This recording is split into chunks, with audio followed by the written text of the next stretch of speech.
আজি গোটেই পৃথিৱীতে আপোনালোকে জানে নিজৰ নিজৰ অধিকাৰৰ বাবে সি সাৰ্বভৌমত্বই হওক বা পৃথক ৰাজ্যই হওক বা বিভিন্ন ধৰণৰ দাবীয়ে হওক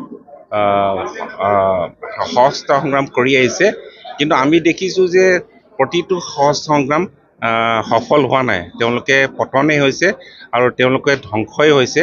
আৰু কিন্তু অসমতো আমি দেখিছোঁ বা উত্তৰ পূৰ্বাঞ্চল দেখিছোঁ, তেওঁলোকেও এতিয়ালৈকে এই ক্ষেত্ৰত সফল হ'ব পৰা নাই। হয়, মুহূৰ্তৰ কাৰণে সফল হৈছে, কিন্তু পিছ মুহূৰ্ততে তেওঁলোকে যি জনগোষ্ঠীৰ কাৰণে সংগ্ৰাম কৰিছে সেই জনগোষ্ঠী বিভক্ত আমি দেখিবলৈ পাইছোঁ। ঠিক তেনেধৰণে সেই পদ্ধতিৰেই মিচিং সমাজৰ যিবিলাক ৰাজনৈতিক অধিকাৰ তেওঁলোকে প্ৰাপ্তিৰ বাবে তেওঁলোকেও বন্দুক তুলি লোৱাৰ এটা সিদ্ধান্ত লৈছিলে।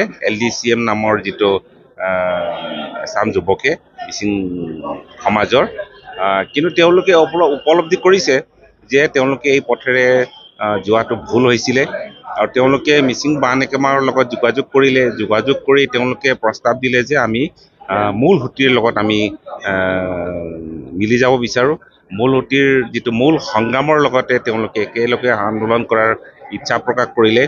এনেদৰে মই আমাৰ জাতীয় সংগঠনবিলাকক এই প্ৰস্তাৱ সম্পৰ্কে অৱগত কৰিলোঁ। তেওঁলোকে এই ক্ষেত্ৰতে সন্মতি প্ৰকাশ কৰিলে আৰু এনেধৰণৰে বহুবাৰ আলোচনা হোৱাৰ পাছত যিবিলাক কি ধৰণে তেওঁলোকে আমাৰ লগত চামিল হোৱাৰ পাছত কি ধৰণে কাম কৰিব, সেই ধৰণৰ বিষয়বিলাক আলোচনা কৰি আজি সৱশেষত আজি মিচিং বানেকামাঙৰ যিটো সাধাৰণ সভা, এই সাধাৰণ সভাত আমাৰ বিভিন্ন জাতীয় সংগঠনৰ প্ৰতিনিধি আছে বা আমাৰ যিটো বংশ যিবিলাক সংগঠন আছে মিচিং সমাজৰ, এই সংগঠনৰ সকলো প্ৰতিনিধি উপস্থিত আছিলে। এই উপস্থিতিত তেওঁলোকে আজি ঘোষণা কৰিছে যে তেওঁলোকে LDCM ত্যাগ কৰি তেওঁলোকে যি পন্থা তেওঁলোকে লোৱাটো তেওঁলোকে সিদ্ধান্ত লৈছিলে, এই পন্থা পৰিত্যাগ কৰি তেওঁলোকে মূল সুঁতিৰ সংগ্ৰাম, যি ৰাজনৈতিক সংগ্ৰাম, অৰ্থনৈতিক সংগ্ৰাম, সাংস্কৃতিক সংগ্ৰাম, সামাজিক সংগ্ৰামৰ যি জাতীয় কাৰ্যসূচী আছে, এই কাৰ্যসূচীৰ লগত তেওঁলোকে চামিল হৈ সক্ৰিয়ভাৱে কাম কৰাৰ কাৰণে তেওঁলোকে আজি ঘোষণা কৰিছে আনুষ্ঠানিকভাৱে। গতিকে এতিয়াৰ পৰা আমাৰ মাজত কোনো ডিফাৰেঞ্চ নাই আৰু মিচিং সমাজত কোনো ধৰণৰ তেনেকুৱা কোনো ধৰণৰ সংঘাত নাই। আমাৰ ক'বলৈ গ'লে যিটো বৌদ্ধিক বা ৰাজনৈতিক সংঘাতেই হওক, মতাদৰ্শগত কোনো সংঘাত নাই। সি পৰোক্ষভাৱে হওক প্ৰত্যক্ষভাৱে কোনো সংঘাত নাই।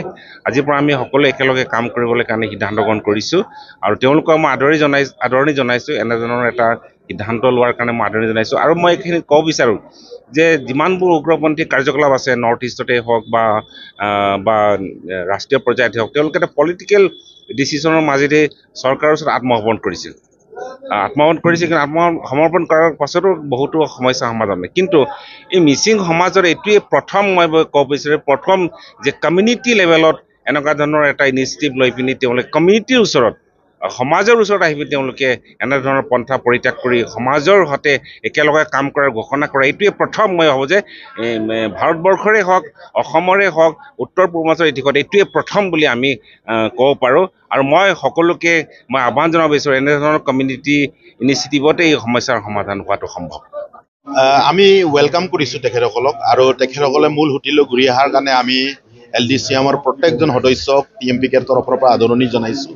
আমি যিহেতুকে কৈ আহিছিলোঁ যে এটা সুন্দৰ মিচিং সমাজ গঢ়িব হ'লে আমি গণতান্ত্ৰিক ব্যৱস্থাৰ জৰিয়তে আগবাঢ়িব লাগিব, আৰু সেই ব্যৱস্থাৰ জৰিয়তে আগবঢ়াই নি TMPK আজি গল্ডেন জুবলি পাৰ কৰিছে। আৰু আমাৰ যি 52 বছৰীয়া যি ইতিহাস আছে, এই ইতিহাসত আমি আমাৰ যিবোৰ সংগ্ৰাম আছে, 6 চিডুলৰ সংগ্ৰামেই হওক, মাটিৰ সংগ্ৰামেই হওক, মিৰি মিচিঙৰ সংগ্ৰামেই হওক, ভাষাৰ সংগ্ৰামেই হওক, যিকোনো সংগ্ৰামত আমি কেতিয়াও সংঘাত বিচৰা নাই। আমি গণতান্ত্ৰিক পন্থাৰে আমাৰ কাম কাজ আমি আগুৱাই লৈ গৈ আছোঁ। আজি LDCM সহস্ৰ সংগ্ৰামৰ জৰিয়তে এখেতসকলে আমাৰ মিচিং সমাজৰ যি অধিকাৰৰ কথা এখেতসকলেও সংগ্ৰামৰ জৰিয়তে ব্যৱস্থা কৰিব বিচাৰিছিল।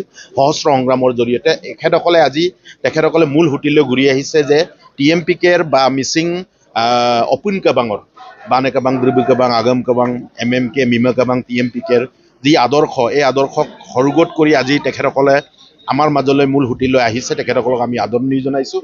আৰু আমি ভাবোঁ, এতিয়াও আমি ক'ব বিচাৰোঁ যে অনাগত দিনতো আমি মিচিং সমাজক এটা গণতান্ত্ৰিক পন্থাৰে আগুৱাই নিয়াৰ পোষকতা কৰোঁ আৰু অনাগত দিনত আমি এখেতসকলক লগত লৈ যি এতিয়া সহজ সংগ্ৰাম এৰিয়া যি আমাৰ মূৰ সুঁতিলৈ আহিছে এখেতসকলক লগত লৈ আমি আমাৰ যি সংগ্ৰাম আছে এই সংগ্ৰামটোক আমি আগুৱাই নিয়াৰ চেষ্টা কৰিম।